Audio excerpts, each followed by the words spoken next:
ओम श्री श्री तारिणी देवी नमः।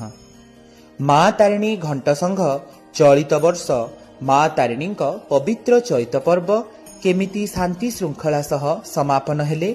पुरी श्रीक्षेत्र यात्रा करी विश्वर समस्त भक्तंक मंगल कामना पाई जगन्नाथंक पाखरे माँ तारिणी आज्ञामाल नहीं यात्रा करिवे, सेथिपाई सेमाने मानसिक रखिथिले।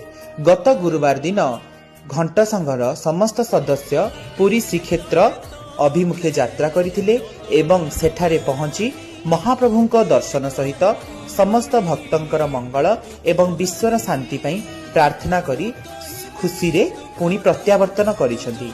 तेणु घंट संघर समस्त सदस्य मानंकु हृदयरु अनेक अनेक धन्यवाद एवं शुभेच्छा।